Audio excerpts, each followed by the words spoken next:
Good morning. So this is the introduction to the Hebrew Bible and ancient Mesopotamia. This is part 2. So in our first video, we looked at the meaning of the Bible, what it is, and what it means to different groups of people, and also historically Jews, Christians, Muslims, and what it can mean for us today as modern human beings, what it can mean in a literature class. Right? Now what I would like to do is to look at the historical context out of which the stories of the Old Testament emerged, so as to better situate them and to illuminate some of the key themes that come from the context of ancient Mesopotamia that help to inform the content of the Bible, and will start to make sense of why the Bible talks about some of the types of things that it talks about. So here we are with a map of ancient Mesopotamia, or the Near East. And it is from this historical background that the stories, particularly of Genesis, forward start to emerge. In fact, the Genesis story really is derived and a variation and an alteration of an older story that emerged from the Mesopotamian city-states. Why is Mesopotamia so important? It is the foundation for the stories of the Bible, but it is also the foundation of modern civilization as such. The agricultural revolution, which is the key precipitating event of this history, begins roughly 10,000 BC. Right? The stories of the Bible start to get written down around 1000 BC, but of course that's the moment at which they were written down, and they existed in an oral form for hundreds, if not thousands of years in some form or another prior to it. So here now we're looking, we talked about the concept of looking at the Bible from a revealed standpoint, respecting the religious nature of the text, respecting the work as a revealed work of God. Here we're looking at it from a more historical perspective, which is to say the way in which the stories of the Bible reflect particular historical forces, circumstances, and of course the social and political circumstances that come with it. The agricultural revolution, which we'll talk about more in a moment, is the fundamental revolution that transforms hunter and gather societies into sedentary, fixed societies that start to develop as political communities with all the institutional, economic, religious, and social infrastructure that I am going to say actually marks the beginning of the modern world. Once we have the civilization that is the product of the agricultural revolution, we have a human society that starts to look very much like something we can recognize in its broad outlines and features. The agricultural revolution, as you could say, a revolution of technology, a revolution of ideas, a social and political and religious revolution, is probably the biggest revolution that happens in human history.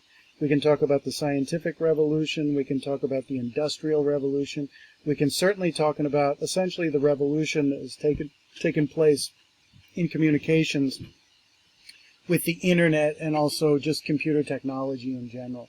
But it is the agricultural revolution that really sits at the base of all those other subsequent changes. Where does it happen? It happens in the Near East, Mesopotamia.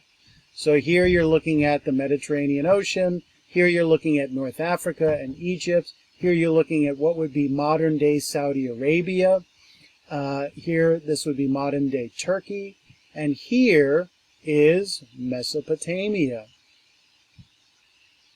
And every American, of course, should be familiar with Mesopotamia.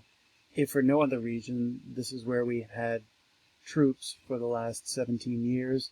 because modern-day Mesopotamia is primarily the country of Iraq, right?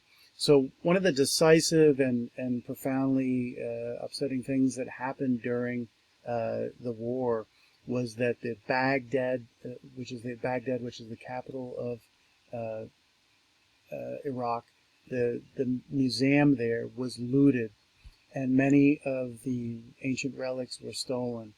And this was disturbing, obviously, for the national identity of Iraq that traces its heritage to the ancient world, but it should also be disturbing for all of humanity, because all of humanity, directly and indirectly, can trace its heritage to some of the objects found in that museum. Right? Mesopotamia, it is a Greek word that literally means the land between two rivers. So these rivers will play a fundamentally instrumental role in the life of ancient Mesopotamia. And those two rivers are the Tigris and the Euphrates, as indicated here. Right? Another name for ancient Mesopotamia is the Fertile Crescent, because it was the crescent-shaped region between those two rivers in which the most fertile soil was, that allowed for the systematic and ongoing development of agriculture that then formed the basis of the civilization that developed there. So in its early stages, what developed? What developed was a series of city-states, and they're indicated on this map. Babylon, Telesmar, Akkad, Sumer, Uruk, Lagash, so on and so forth, right? All of these city-states were built on agriculture and had a common language and a common religion. So this meant that they all had a common culture. They shared something in common. Each city-state had what is called its own civic deity within the pantheon of gods. They were pantheists, right? As everyone on the planet was some variation thereof. And each city-state had its own civic deity which they prayed to, and they saw as looking over the destiny of their people and their city-state. So this is really crucial. Therefore, anything that happened historically to the people of a given city-state was understood as caused by the gods rather than simply as the result of human agency, right? And this is the story all over the planet at this time, that the primary force at work in human history is actually divine providence. Providence is specifically a Christian idea because they have a very specific connection, understanding of how history works. But the basic idea is universal to all religions, such that providence implies God working through human beings, God working through natural events to create the trajectory of history, right? Therefore, the city-state's relationship to their own God was essential to their own well-being and their historical well-being and longevity. Therefore, when we get to the Old Testament, and we're not going to read all of this, but it's important if you the extent you're familiar or you pick up the text, that the relationship of the Jewish nation to their God will be the determining factor in their history, right? And we'll see this, for example, with Job. His relationship with God will be the determining factor in his own personal history, for example, right? So therefore, the Jewish nation and the Bible emerge out of this pantheistic religion that all these ancient city-states hold in common. The Hebrew Bible draws on Canaanite, Babylonian, and Egyptian religious texts historically. They establish monotheism out of the polytheism and in reaction to that polytheism of ancient Mesopotamia. And of course, Abraham, he comes from Ur, and Ur is one of the city-states that we just looked at, and he is considered the first Jew, which is to say the first person in history to separate himself from acknowledging all the other deities in the ancient Mesopotamian pantheon, and only paying homage to one God that he understood now as the one true God, and therefore distinguishing him as the progenitor of the Jewish nation from all other people on and nations on the planet. Right? And of course, this creates a whole new relationship between God and us, and God and history. Number one, it identifies that there is only one true God, and therefore all other gods are understood as false gods. The other thing is direct consequences for how the Jews worship their own God. The Ten Commandments, thou shalt have no other gods before me. No other God shall be recognized. And very often, the God of the Old Testament in particular is described as a jealous God. He wants his people to worship him and no one else. Another fundamental element of the Jewish God, as this God develops historically out of elements of Mesopotamian religion, is that this is the first God that has come down to us in history, in which it is a God that operates outside of time and space. All other gods up to this moment were basically understood as personifications or anthropomorphizations of forces within nature. Therefore, when you worship those gods, you are worshiping something that was connected to a force of nature. The Jewish God was not a force of nature within nature. The Jewish God created nature. And therefore, if he's a God who has the power to create nature, he must be outside of nature. Being outside of nature, he is fundamentally mysterious to us, because we are beings who inhabit the natural world. We are natural beings ourselves, merely an extension of the matter in the world, and therefore of a fundamentally different order than the God we worship. And this will have all kinds of ramifications within the stories of the Bible.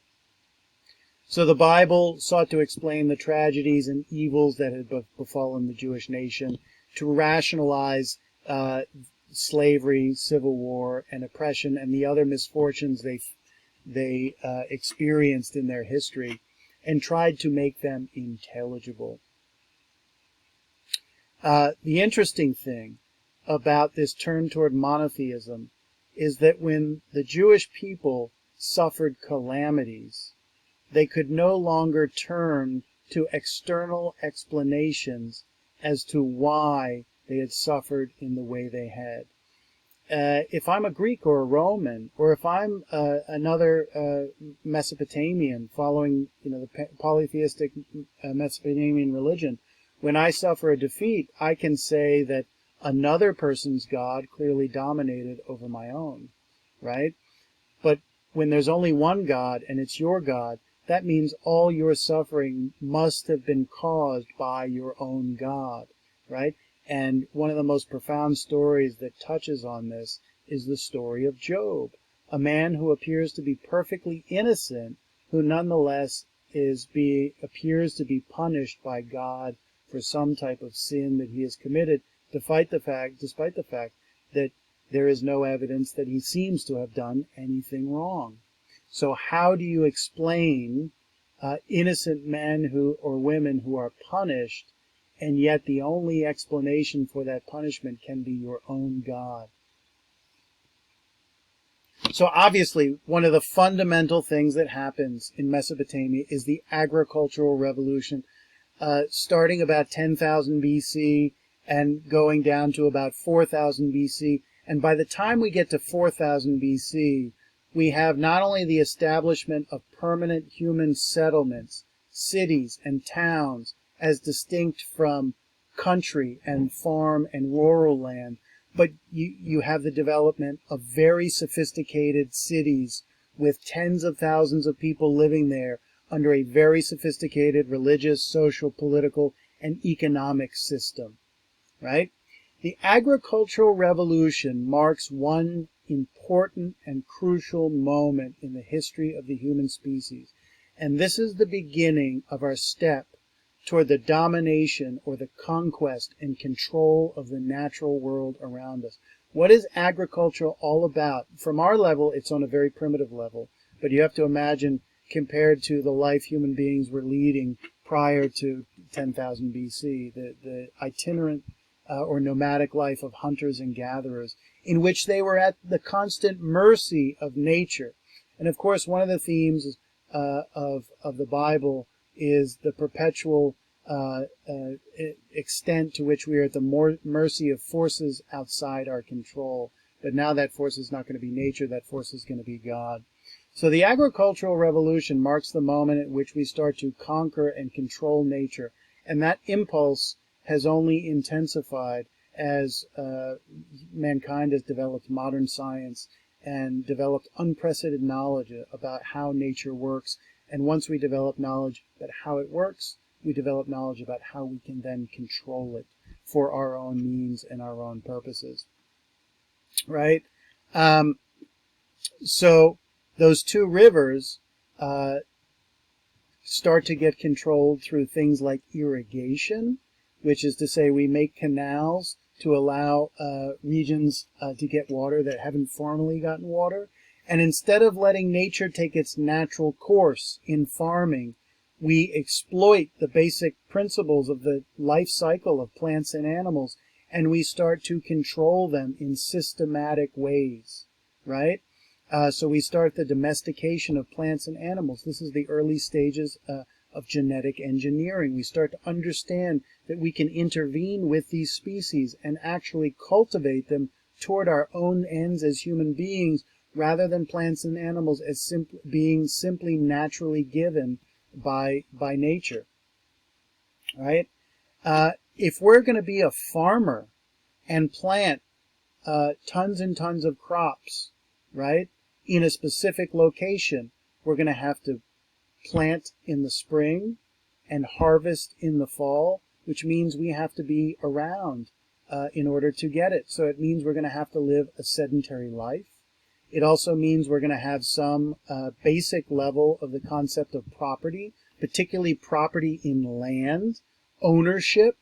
We're going to need to own that land, because when we put our labor into that land, we're going to want to get the fruits of our labor from that land. So we're going to start marking off economic, political, and legal boundaries to distinguish property and property rights, one group from another. And that also marks the beginning of civilization. You get the distinction of town and country. Now, typically, as New Yorkers, we think of town and country as distinct, right? That there are city, there's, if you read Aesop's fables, there's the city mouse and the country mouse. And they're in totally different worlds with two totally different sensibilities and world outlooks. Well, it turns out that town and country actually go together. When you have farmers out in the rural regions producing food for everybody beyond just subsistence, right? What is subsistence farming? It's farming just for your own needs and no more, without any real demonstrable or consistent surplus. When you have the agricultural revolution, you have farming producing surpluses, which is to say there's much more food produced than what the farmer needs. And where does that food going to go? It's going to go to people who live in cities. Of course, it's not going to be free. There's going to be trade and barter and the like, and a very sophisticated economic system is going to emerge, as we'll see. And the point is, people producing the food produce food for people who no longer have to be concerned for making their own things, and it allows them to specialize in a division of labor. Connected with this, the emergence of the concept of home. This is absolutely essential, because the story underlining the Hebrew Bible, and starting with Genesis, and starting with the creation of the Garden of Eden with Adam and Eve in it, and then their exile from the garden, is the story of a home that is built for mankind in the garden, that we then get exiled from, and we are essentially like refugees We no longer have a home. We no longer have a place where we belong. What is a home? A home is not just where we live, it's where our identity resides, and our identity gets tethered to that physical plant of a location, that geography, right? And what is this a result of? It's a result of the sedentary nature of agricultural living, that we're forced to live on a plot of land and associate our identities with that plot of land. The soil, right? You think about nations, it was obviously the Germans used it under Nazism and prior, but going back to the ancient world, your society consisted of your blood and your soil, which is to say, number one, who you descended from, and number two, what plot of land was your ancestors, which you still lived on today. So what's the problem for the Jews historically? Is that they were pushed off their ancestral lands, and they were essentially homeless in the world. They did not have a nation, a physical, geographical nation that they could call their own. Their nation consisted not of a place, but of people, and it resided not in territory, but it resided now in a book. And the story is of the Jews who have lost their home, who are homeless, who are searching to reestablish their nation in a physical, geographical territory. Now that message is specifically for the history of the Jews. But there's a larger message for humanity here. And it goes back to the story of the Garden of Eden. I like to think of the Garden of Eden as the living room that was designed for mankind, Adam and Eve, who really are microcosms. They represent mankind at large. The earth was created for us. The fish and the fowl and the trees and the grass and everything in it was created for us. But the moment that we pick the fruit, our entire relationship with that home, with that living room, gets broken. And we are exiled, literally, from the Garden of Eden. And the world that we inhabit now, we do not relate to in that same harmonious way. There is no longer a harmonious relationship between our identity and the place we are living. It is broken. We are homeless. We are refugees. We are all refugees, right? And what's stunning is the world that is described, the post-exilic or the post-Edenic world that is described in the Bible is exactly the world we live in ourselves. It's a world where we are searching for our identity, we are searching for our home, we are trying to lay down our roots in connection with a place, and we do not fit perfectly in the order of things. So one of the big consequences of the development of sophisticated civil society in ancient Mesopotamia is the development of sophisticated social structure. Society becomes a complicated system that is both complex in the positive sense of being sophisticated, but also complicated. There's a division and specialization of labor. Hunter and gatherers essentially produced all the things they needed by themselves. They had to be, in effect, the carpenter, the seamstress, the cook, the hunter. They had to do all these, be jack of all trades.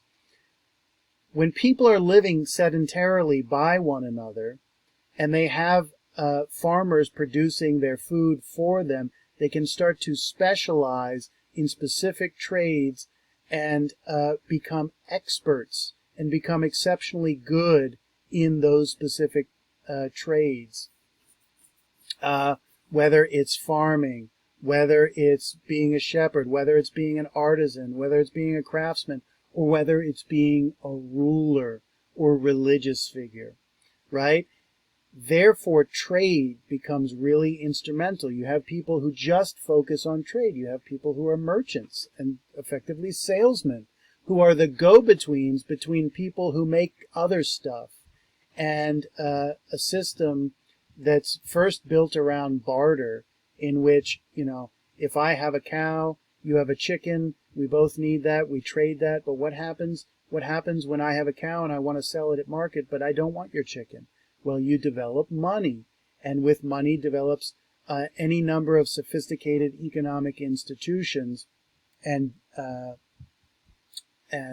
professions that only accelerate the production of wealth and specialization within society, particularly as a result of the specialization and division of labor. And this is a point Marx made, and he's dead right on it. Some jobs pay more than others, simple as that. Some jobs develop more dignity and esteem and recognition than others. So you get the development of extreme rich and poor within the Mesopotamian city-state. And this becomes important because the Jews at various moments will be a captive people and enslaved in Egypt, in Persia, so on and so forth. And therefore, what emerges is not just an increasing inequality between rich and poor, but number one, a permanent strife within civil society between rich and poor that didn't exist in hunter-gatherer society. Many anthropologists claim that for the most part, hunter-gathering societies were incredibly egalitarian and incredibly communistic. Not perfect communism, not perfect equality, because there's a famous expression from a political theorist who says that social organization by definition means hierarchy, right? And you have to have decision makers. Everybody can't be a decision maker. People have to specialize in different tasks. And the moment they specialize, there is hierarchy. And when there's hierarchy, there's inequality, right? So you get not just mild inequality, but extreme inequality. You have the 1%, right? But then you also have the emergence of slavery, where people who have there are people now who have consolidated such power and such wealth through either economic or military means that they can subjugate other people on an ongoing basis and not compensate them for their labor, and not treat them with the same status, or treat them under a different set of laws. The other thing that happens in ancient Mesopotamia is the birth of politics. Political community, in contradistinction to tribal community, is a community that is not rooted in biology or family or clan relationships alone, right? The Mesopotamian city-state was around roughly 40,000 people.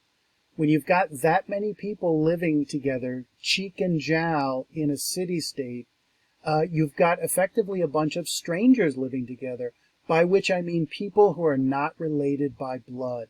Smaller communities prior to the agricultural revolution were almost exclusively tribal.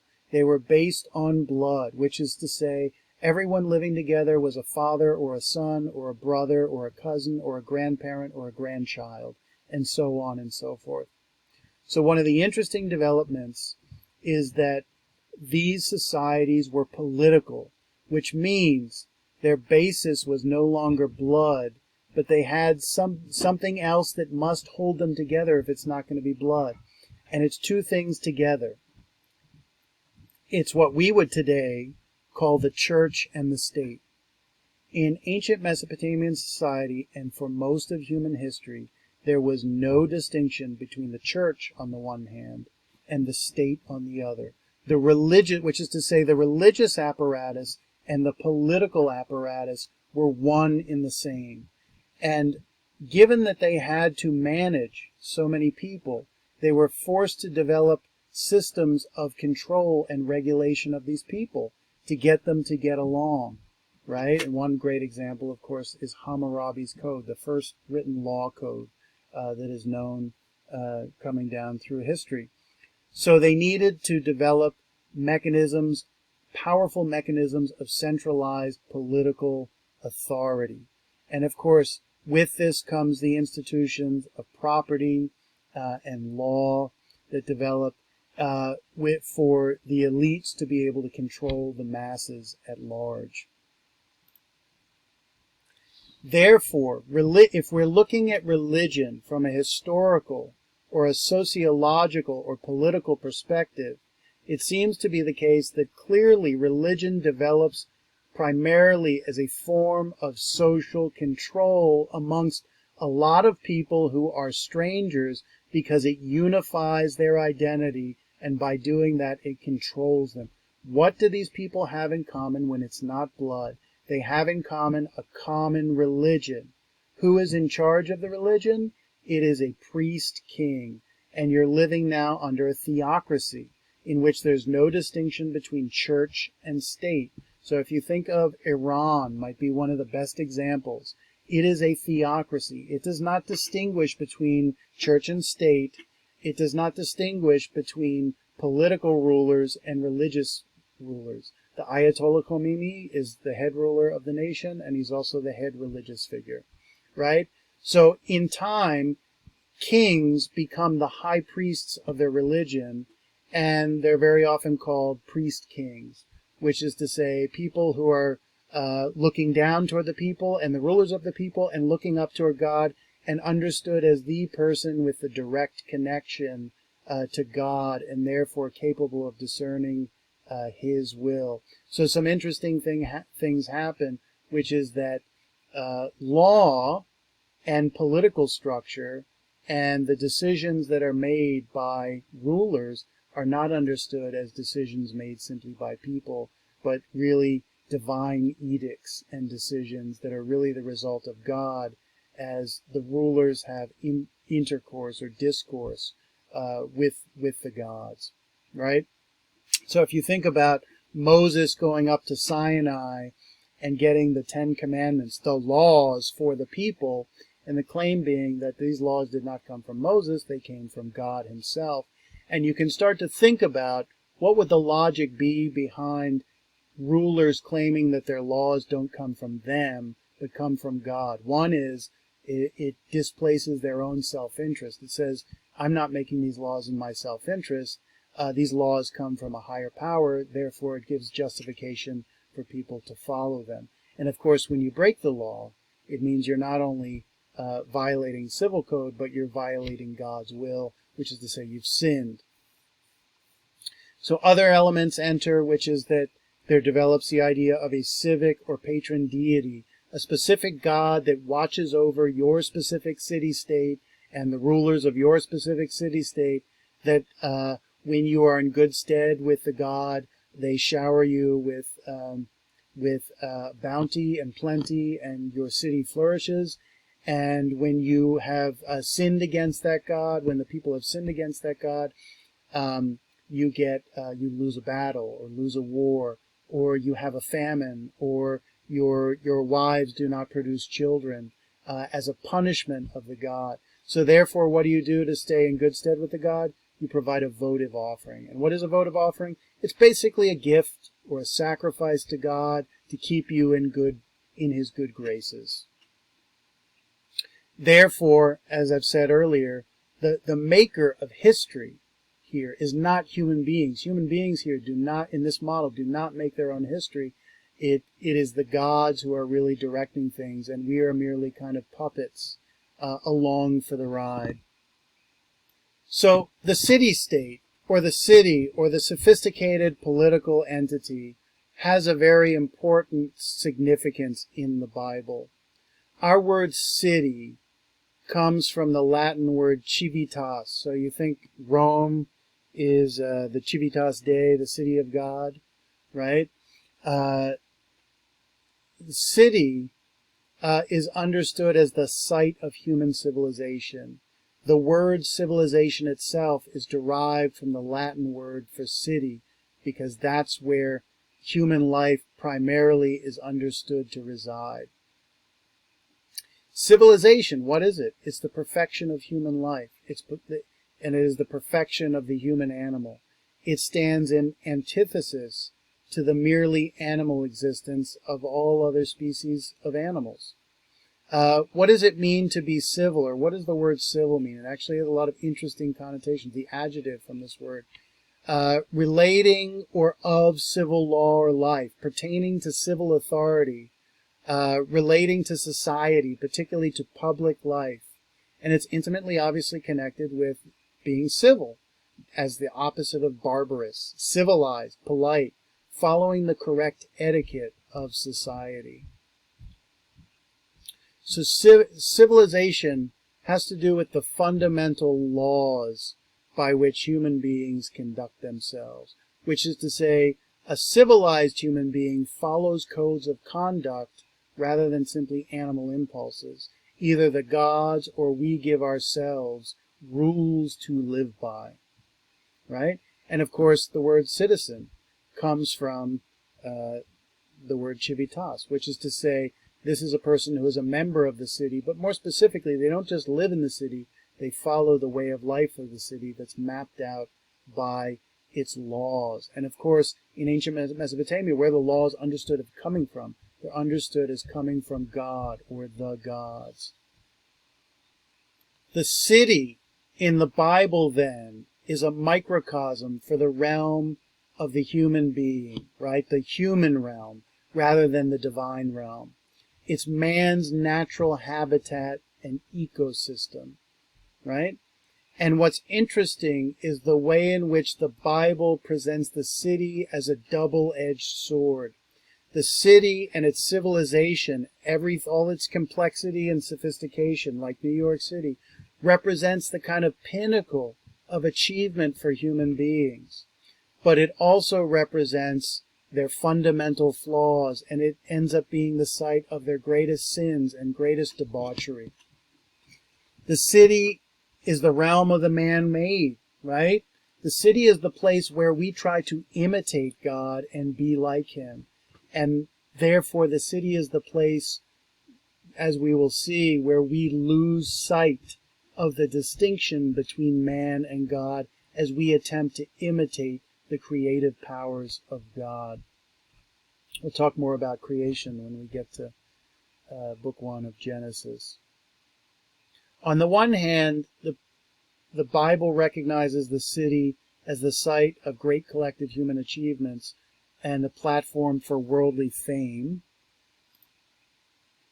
On the other hand, precisely because the city shows our powers, it's also a sign of our arrogance, our pride, or our hubris that allows us to overestimate our own powers and lose sight of God and his commands. The city is then a double-edged sword. And the Bible insinuates that all city and the civilization and the city are founded on crime. The city leads to the consolidation of wealth and power built on a crime and creates tremendous inequality. So here are some examples of the emergence of human civilization connected with the city and some of the important perspectives the Bible takes on it. So the birth of human civilization is both a great gain, but also a great loss. And you'll notice that in number 1 here, with Eve picking the fruit, that civilization is achieved by a transgression against God, literally an act of evil in violation of his commandment not to pick the fruit of the tree of knowledge of good and evil. And what does the city represent? It represents our human wisdom of good and evil. But you'll notice, from that transgression, what happens? Adam and Eve move from essentially a kind of animal and juvenile and infantile existence in the Garden of Eden, where we're naked and we really don't do anything of note.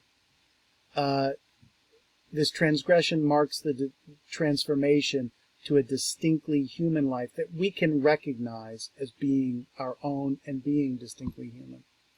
The next great moment of civilizational advance, quote unquote, that happens in the Bible is the murder of Cain, the farmer, where he kills his brother, the shepherd. God, for whatever reason, favors Abel, and Cain gets very jealous as his brother about it, a very common emotion. So what does Cain do? He kills his brother because he's jealous. And then God asks where Abel is, asks Cain where Abel is, and Cain famously says, Am I my brother's keeper? Am I my brother's keeper? Am I responsible for the well-being of my brother? Now, not only does he not show responsibility for his brother, he kills him. So that's like two bridges too far, right?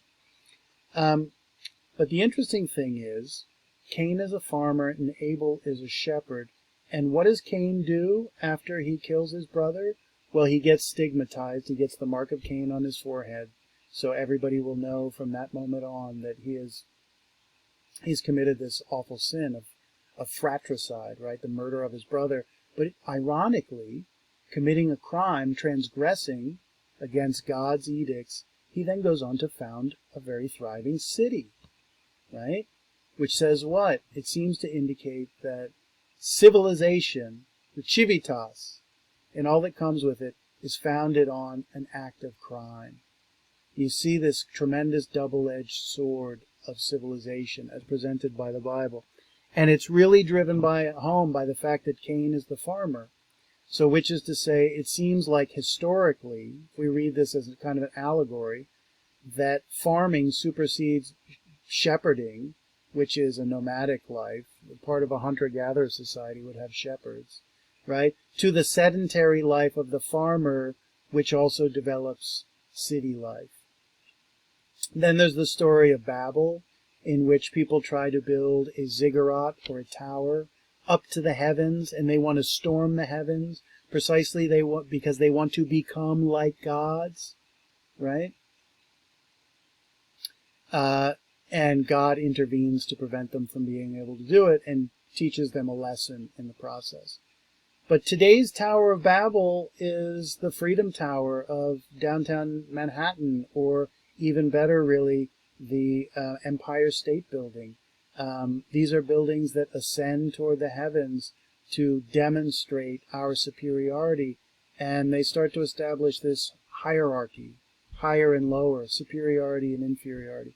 And then the last story is the story, there are many stories, but this is the one we'll talk about, the story of Sodom and Gomorrah, which, of course, these two cities in ancient Mesopotamia are now synonymous with debauchery. But what's to keep in mind is that these names, Sodom and Gomorrah, are the names for two cities in the Old Testament that lived a tremendously decadent life, decadent precisely because they were the natural outgrowth of the behavior of the city. Okay, the last thing I want to talk about here is the structure of the universe that is established in chapter 1 of Genesis, that is instrumental to understanding the worldview that is being presented in this text. When God creates the world, the first thing you notice two things. First, you notice what he's created, but the more you read chapter 1, you realize how he has created it. It's like different bits of clay. He's got animals, he's got plants, he's got the firmament, he's got heaven, he's got earth, he's got water. He's got the raw materials, but then he gives them structure. And that structure is replicated through every aspect of the universe. We'll look at it in a moment, but the heavens are above, the earth is in the middle, and hell is below. And this structure establishes what is called the great chain of being, or you might call it the cosmic hierarchy. The world, in contradistinction to the way science today understands it, there is in the biblical vision, or even the Aristotelian vision, there is a natural hierarchy of beings, and it's visually expressed over and over again in a hierarchical order going from top to bottom and bottom to top, right? Aristotle called it scala natura in Latin, which means like the ladder or the scale of nature, right? There is a hierarchical order to things, and everything in the order of creation has a specific place that it fits, right? And the order that gets established is really crucial to understanding everything about the stories that you read. Number one, God is at the top. Man is in the middle. Mankind, meaning human beings. And nature is at the bottom, right? Man is in the middle. We're going to see that he's made in the image of God.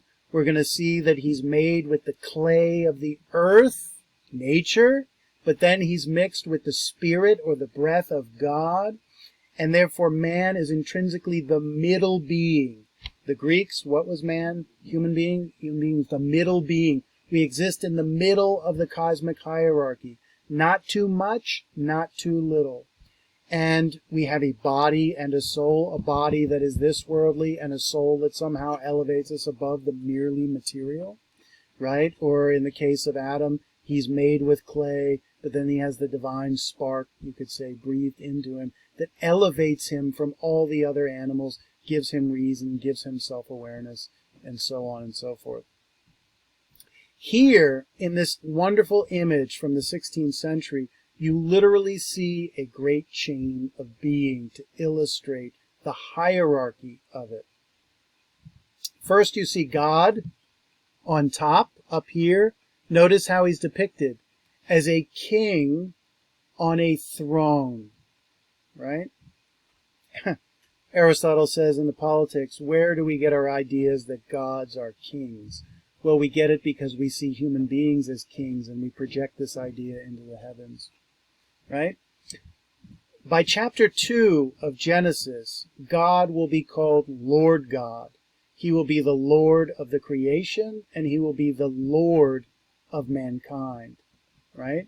What's interesting is that the word Lord is a human concept. It connotes and more specifically, it's a political concept connoting authority and rulership and dominion, monarchy over someone else. And of course, the word Lord connotes a feudal relationship between a feudal lord and a vassal or a serf or a being that is near but not quite a slave. Right? So we've got God at the top with a crown on a throne. Then we've got angels in these next two layers right here. And I think somewhere in here is a dove, which represents the Holy Spirit, which traverses from the divine realm to the human realm, right?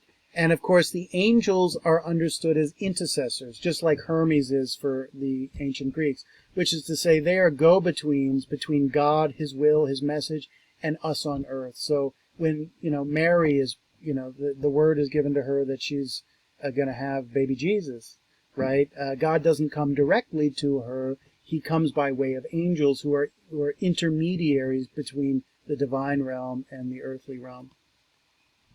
Then you notice on this plane human beings, and we could also think that amongst these human beings that they're not all equal.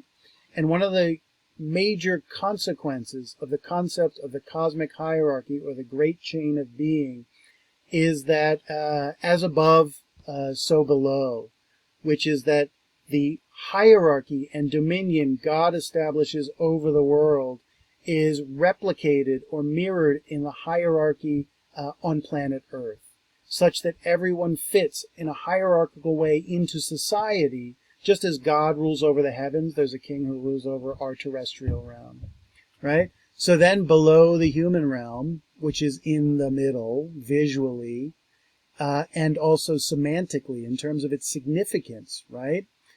We have plants and animals, right? And then, we have animals of different kinds in these layers. And then below that we have plants. And then below that we have the earth and the water. And then we have the hell at the very, very bottom, right? So this is the order of things. So if we go to our next slide, this is a list, I think from that same text that image comes from, that 16th century text, that actually demonstrates the great chain of being or cosmic hierarchy as it plays out with society. So you notice here who's at top, God and angels. And then you have the Pope, kings and queens, the rulers on earth. archbishops. They are people who, do the bidding of the kings, subordinate to and the Pope, and subordinate to the bishops, marquises, earls, viscounts, barons. We get lower on the kind of the order of rank here. Then we get down to priests and monks, squires and pages, and then here are the commoners, right? What we would call the middle class, right? And notice the order, and each one of these is in an order of worth and dignity. Messengers, merchants, tradesmen, yeomen, shepherds, beggars. You'll notice, of course, actors are below beggars. They just managed to get above thieves. The ancient world did not think highly of actors, and we should be wary that our modern world puts so much faith in the stars. And then you've got the natural world, and so on and so forth. So you see this hierarchy, and the chain here connotes two things. One, it illustrates that kind of linearity of up and down, right? And as you go up the food chain, so to speak, you get to beings that are more powerful, more important, of greater authority, more consequential, and as you go down, less power, less consequential, less meaningful, less dignity, less worth. The difference between, the value or worth of dirt compared to an insect, compared to a cow or a dog or a whale, compared to a human being, compared to God himself, so on and so forth.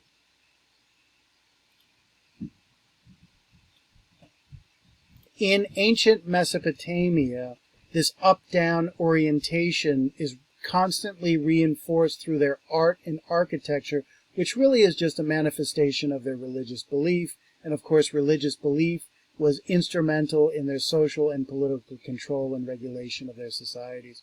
So this structure is what's known as a ziggurat.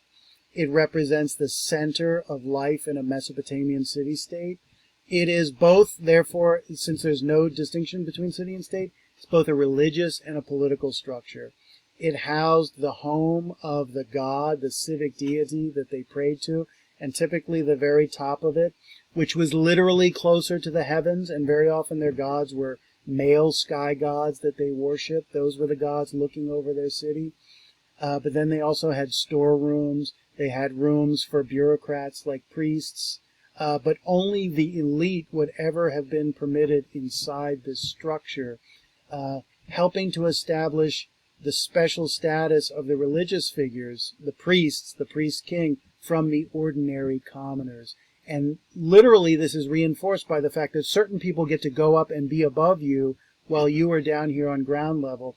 And city life would happen around this structure such that there would be markets and commerce and camaraderie, conversation between people, but they would all be carried on the ground level. And this is essentially like designed to affect a man-made mountain that is literally ascending to the heavens. The closer you are to the heavens, the more important, the more divine you are. Literally understood as a ladder or a stairway to heaven. And this is a ziggurat. It obviously looks a lot like a pyramid, and it is the structure that is what the Tower of Babel was. They tried to build a ziggurat, or at least in the language of the Bible, it's called a tower, to build to heaven so they would literally become gods themselves. Because where does God reside? He resides in the heavens. We finish up here. This is a wonderful vase from ancient Mesopotamia that really captures all the various historical elements that we've talked about to this point. And it helps to reinforce this notion of the cosmic hierarchy or the great chain of being. First of all, this object was likely designed as a votive offering for a goddess who is actually depicted up here at the top. No accident. So you see an entire order from the divine down to the realm of nature that is reflected in these images, right? This is the original, and this is a schematic drawing, so you can see what's going on more clearly. So let's actually start at the top. You have a person who is offering what? He's offering crops to the goddess. very much in the way this vase itself could be filled with a crop offered to the goddess. Why are they offering crops? Because this is a society that's the product of an agricultural revolution, and this is one of the primary things they would have to offer the gods, the things they produce. That's one of the primary things that they produce, right? And all of humanity has been farmers predominantly until very recently with the Industrial Revolution in the 20th century.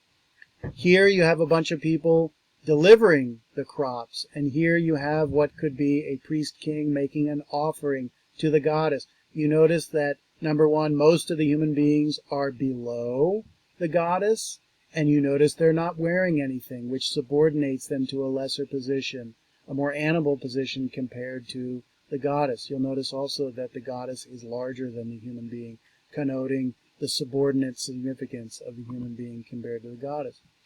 Then you notice down here in the lower rungs, as we descend this cosmic hierarchy, we see a bunch of animals here, and they're not just any animals. They're domesticated farm animals. Below the animals, we have crops, and below that we have water and ostensibly the earth. This is important because this hierarchical structure, which is both a physical structure but also an order of worth and significance, is almost perfectly reflected in the structure of the creation in chapter 1 of Genesis. So let's look at what that structure really looks like. Our vision of our cosmic structure as orbs floating in a kind of infinite cosmos is very different from the way Genesis depicts the structure of the universe. It is all, our orientation really is in 360 degrees. There's really, in a sense, no top, no bottom, because everything's just floating out there. There's really no clear up-down orientation. But in this world, there is a clear up-down orientation in which the earth is not round, but it is a surface that is then covered by a dome of the heavens, or what's known as the firmament, in which stars, sun, and moon are all kind of placed. They're like fixed into this firmament, which is like a dome. And what does this structure replicate? It replicates our experience of walking out the front door, and that's what it looks like, right? It looks like we have a dome above us and that the earth is basically flat. So you say that this conception of the universe is not scientific. Well, it does perfectly reflect our empirical experience of walking outside as an upright being with our eyes set on the horizon. So by this structure of the universe not being understood in the round or globular, it means that it establishes this up-down orientation of things in which things above are more divine, more significant, more powerful, have more authority, and things below have less and less. And of course, where does the human being fit? Being fits smack dab in the middle of things. Particularly because we are not only physically in the middle. Because if the three, you could say, or the two fundamental elements are God and earth and nature, we are a mixture of stuff from below and combined with stuff from above, meeting in this middle section. And this is going to be interesting. Not only does that make us the middle, but it makes us a complex being that has competing forces coming from the natural world and forces coming directly from God that are going to create significant problems for our identity and also for the correct path one should take or one would versus what one would like to take through life.